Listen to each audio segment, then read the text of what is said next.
Para explicarlo de manera sencilla, voy a decirte que hay dos disciplinas de medicina alternativa que pueden darnos las claves del problema que resumimos con el nombre de fibromialgia, que te recuerdo nuevamente, no es más que un conjunto de síntomas a los que se les etiquetó con ese nombre.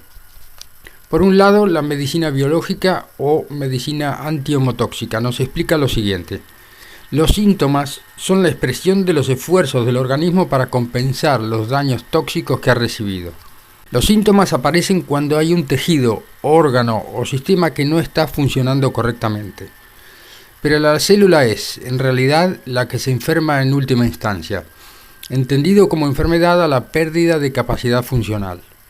Y ésta se enferma porque no puede respirar, o nutrirse o hidratarse como debería. Cuando eso sucede es porque el líquido extracelular o terreno interior, es decir, el líquido en donde las células deben nutrirse, hidratarse y respirar, está ensuciado, ácido y deteriorado. Sabemos que existen células de diferentes tipos que componen diferentes tejidos, y diferentes tejidos forman diferentes órganos y sistemas del cuerpo. Por ejemplo, células pulmonares, linfocitos del sistema inmune, células del hígado, etc. Cuando un tipo de tejido está muy afectado, es cuando a medio o a largo plazo aparecen síntomas relacionados con dichos órganos o sistemas. La medicina biológica ha desarrollado una tabla llamada tabla de las 6 fases, que lo pone gráficamente y muy fácil de entender. La tabla muestra en la primera columna los diferentes tejidos corporales, y hacia la derecha muestra el síntoma de ese tejido en las diferentes fases. No voy a complicarte con nombres y tecnicismos, pero debes entender que cuanto más dañado está el medio en que vive la célula, sea una célula de pulmón, del sistema nervioso, del riñón, etc., más avanzada y a la derecha de la tabla se encontrará. Digamos, a modo de ejemplo, que las células del tejido piel son las afectadas. En la fase 1, llamada también de excreción, habrá síntomas como sudores. Y si continúa el proceso empeorando, se llega a la fase 2, llamada inflamación. Aparecerá acné, dermatitis, etc. Y luego en la fase 3, o de deposición, habrá lesiones del tipo verrugosas. Después, si eso empeora, se llega a la fase 4, o llamada de impregnación, donde habrá alergias. Después, en la fase 5, llamada de degeneración, habrá esclerodermias y lesiones de piel crónicas, un poco más graves. Y si se sigue empeorando la situación, se llega a la fase 6, llamada de desdiferenciación, donde se llegará al melanoma o el cáncer de piel.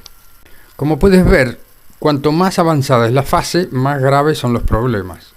En la fase 6 de cada tejido habrá mutación de células normales a cancerígenas. Es un paso natural en la búsqueda de la supervivencia de una célula que ya no puede respirar y no puede limpiarse. Se convierte en una célula anaeróbica, ya no necesita oxígeno para vivir. Pero hay algo fundamental que no puedes dejar de saber, y es que cuando se pasa de la fase 3 a la fase 4, se ha cruzado algo llamado corte biológico. Y significa que una vez que ha llegado a esa fase, el cuerpo ya no tiene la posibilidad o la fuerza o la energía para volver hacia atrás por sí mismo, a las fases anteriores de células más saludables. Debe ser ayudado con técnicas específicas naturales para estimular el retroceso necesario a fases anteriores de mayor salud. Y en el caso que nos interesa, de la fibromialgia, las personas se mueven casi siempre en la fase 4, y casi todos deben ser ayudados por un terapeuta a entender este proceso y a llevarlo adelante. La medicina china usa como diagnóstico sobre todo el cuadro de síntomas y puede relacionarlos con una precisión extraordinaria basada en 4.000 años de experimentación con los órganos o sistemas afectados.